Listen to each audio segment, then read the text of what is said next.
بسم اللہ الرحمن الرحیم۔ تقدیر کیا ہے؟ تقدیر کے معنی ہیں مقدار مقرر کرنا۔ شریعت کی اصطلاح میں مخلوق کے اچھے یا برے کاموں کے بارے میں زمین و آسمان کے مالک نے جو کچھ لکھا ہے وہی تقدیر کہلاتا ہے۔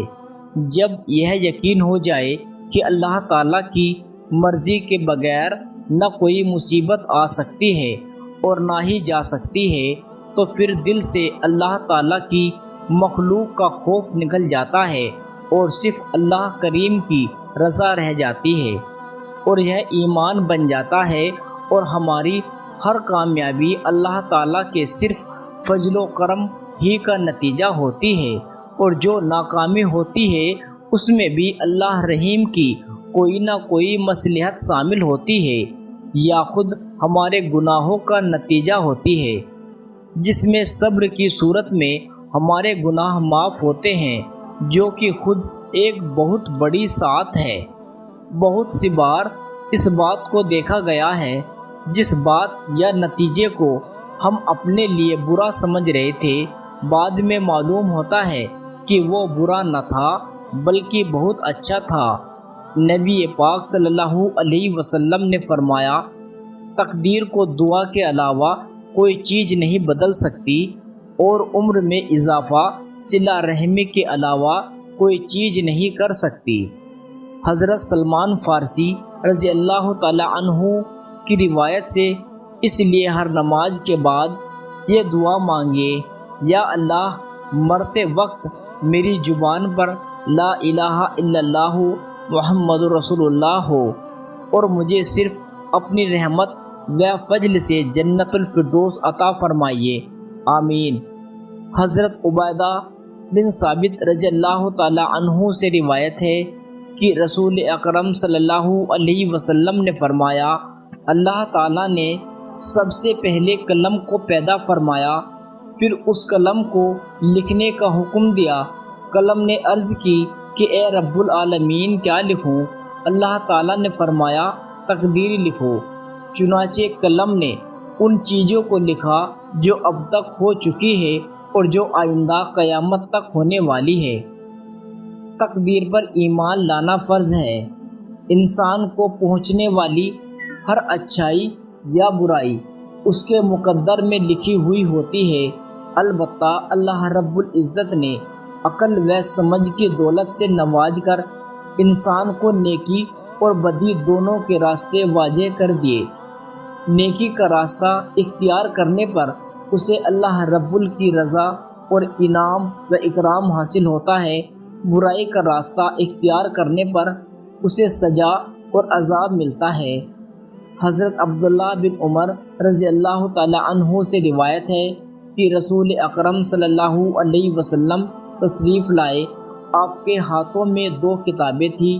آپ نے صحابہ سے مخاطب ہو کر فرمایا، کیا تم جانتے ہو کہ یہ 2 کتابیں کیا ہیں؟ ہم نے عرض کی، اے اللہ کے رسول، ہمیں معلوم نہیں، آپ ہی بتا دیجئے۔ آپ نے دائیں ہاتھ والی کتاب کے بارے میں فرمایا، یہ کتاب رب العالمین کی طرف سے ہے، جس میں جنت میں جانے والوں کے نام، ان کے باپ دادا اور ان کے قبیلوں کے نام ہیں۔ پھر آخر میں اسے مکمل کر دیا، لہٰذا اس میں کمی یا زیادتی نہیں ہو سکتی۔ پھر آپ نے بائیں ہاتھ والی کتاب کے بارے میں فرمایا کہ یہ اللہ تعالیٰ کی طرف سے ایسی کتاب ہے جس میں جہنم میں جانے والوں کے نام، ان کے باپ دادا، ان کے قبیلوں کے نام ہیں۔ پھر آخر میں اسے مکمل کر دیا، لہٰذا اب اس میں نہ تو زیادتی ہو سکتی اور نہ ہی کمی۔ یہ سن کر صحابہ اکرام نے عرض کی، اے اللہ کے رسول، اگر یہ چیز پہلے ہی سے طے ہو چکی ہے تو پھر نیک عمل کرنے کی کیا ضرورت ہے؟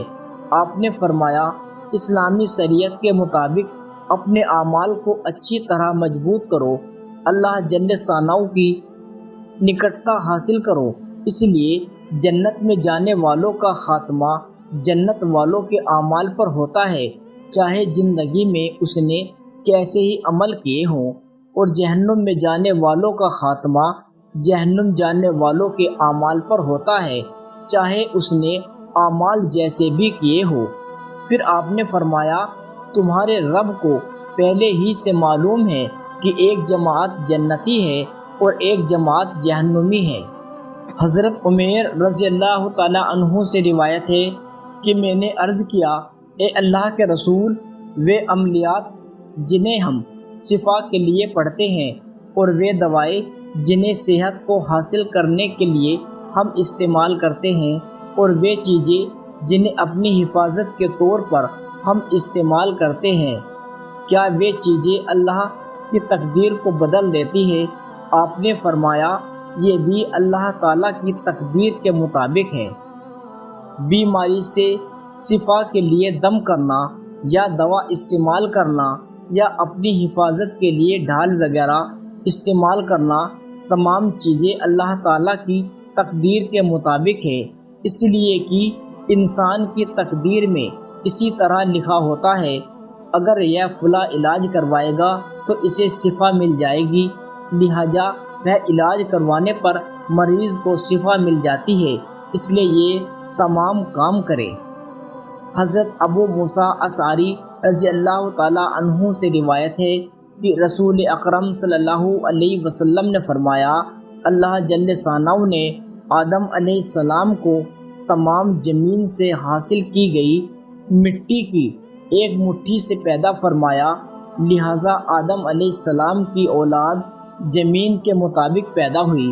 چنانچہ انسانوں میں بعض سرخ، سفید، سیاہ اور بعض درمیانی رنگ کے ہیں، بعض نرم مزاج، سخت مزاج اور بعض پاک مومن اور بعض ناپاک مومن ہیں۔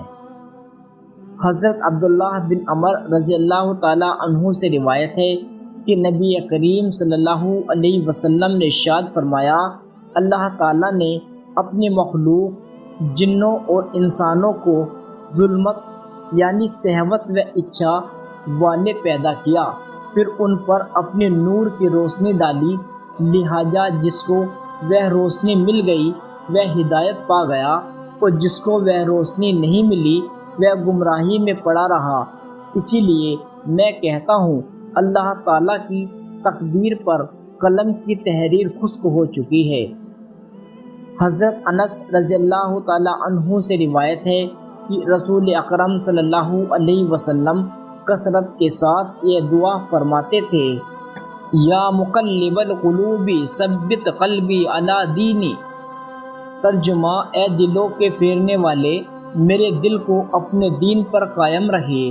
میں نے عرض کیا، اے اللہ کے رسول، ہم آپ پر ایمان لائے اور آپ کے لائے ہوئے دین اور شریعت پر ایمان لائے، تو کیا اب بھی آپ ہمارے بارے میں ڈرتے ہیں کہ کہیں ہم گمراہ نہ ہو جائے؟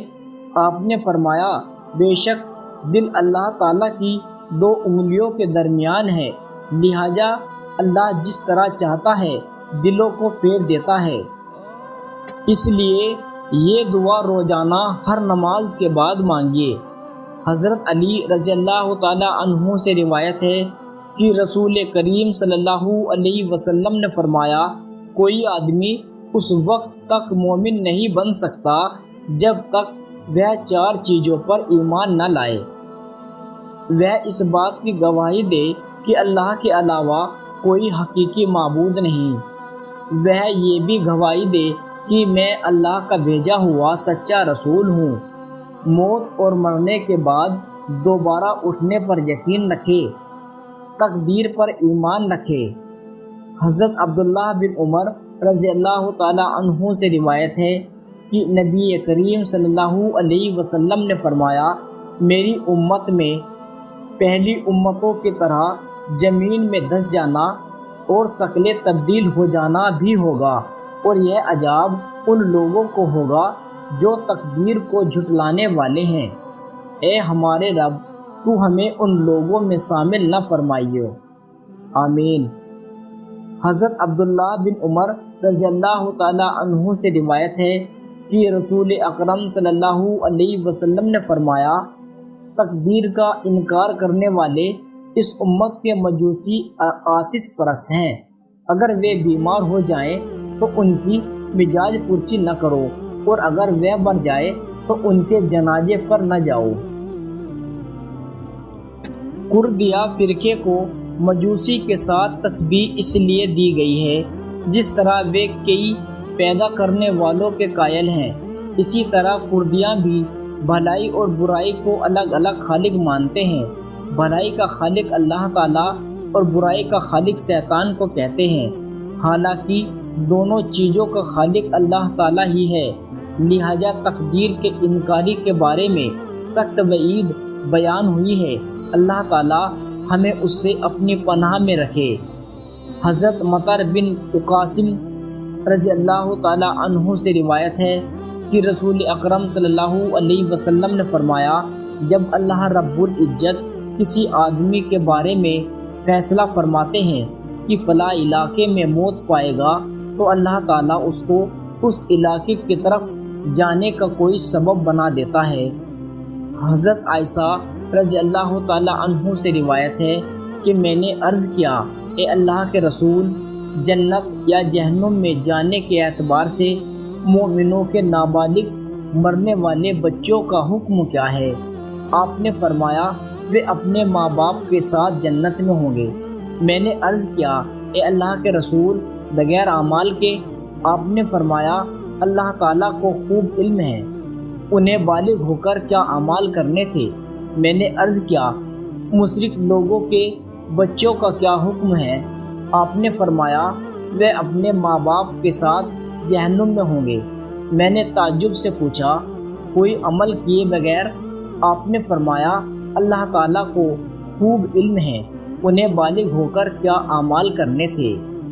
حضرت ابو ہریرہ رضی اللہ تعالیٰ عنہ سے روایت ہے کہ رسول اکرم صلی اللہ علیہ وسلم نے فرمایا، جب اللہ جل ثناؤ نے آدم علیہ السلام کو پیدا فرمایا، ان کی کمر پر ہاتھ پھیرا تو اس سے وہ تمام روحیں نکل پڑی جنہیں اللہ رب العزت نے قیامت تک پیدا فرمانا تھا، اور ہر آدمی کی دونوں آنکھوں کے درمیان نور کی چمک کو روشن کیا۔ پھر ان کو آدم علیہ السلام کے سامنے پیش کیا۔ آدم علیہ السلام نے پوچھا، اے میرے رب، یہ کون ہے؟ اللہ جل ثناؤ نے فرمایا، یہ تمہاری اولاد ہے۔ پھر آدم علیہ السلام نے ان میں سے ایک آدمی کو دیکھا تو اس کی آنکھوں کے درمیان نور کی چمک انہیں بہت اچھی لگی۔ حضرت آدم علیہ السلام نے معلوم کیا، اے میرے رب، یہ کون ہے؟ اللہ رب العزت نے فرمایا، یہ داؤد ہے۔ آدم علیہ السلام نے عرض کیا، اے رب، اس کی عمر کتنی ہے؟ اللہ تعالیٰ نے فرمایا، اس کی عمر 60 سال ہے۔ آدم علیہ السلام نے عرض کیا، اے رب، اس کو میری عمر سے 40 سال عطا کر دے۔ رسول اکرم صلی اللہ علیہ وسلم نے فرمایا کہ جب آدم علیہ السلام کی عمر ختم ہوئی، 40 سال باقی رہ گئے، تو ان کے پاس ملک الموت، موت کا فرشتہ آیا۔ آدم علیہ السلام نے پوچھا، کیا میری عمر کے ابھی 40 سال باقی نہیں ہے؟ ملک الموت نے کہا، کیا آپ نے اپنے عمر کے 40 سال اپنے بیٹے داؤد کو نہیں دیے تھے؟ آدم علیہ السلام نے بھول جانے کی وجہ سے انکار کر دیا، تو ان کی اولاد اسی طرح سے کچھ چیزوں کا انکار کر دیتی ہے۔ آدم علیہ السلام نے بھول کر درخت کا پھل کھایا تو ان کی اولاد بھی بھولتی ہے، اور آدم علیہ السلام سے غلطی ہوئی تو ان کی اولاد بھی غلطیاں کرتی رہتی ہے۔ پیارے دوستوں، امید ہے آپ کو یہ ویڈیو پسند آئی ہوگی۔ پیارے دوستوں، آپ سے درخواست ہے کہ ویڈیو کو ایک لائک، چینل کو سبسکرائب اور اپنے دوستوں، احبابوں، رشتہ داروں کو شیئر ضرور کریں۔ ملتے ہیں اگلی ہی ایسی ویڈیو کے ساتھ۔ خدا حافظ۔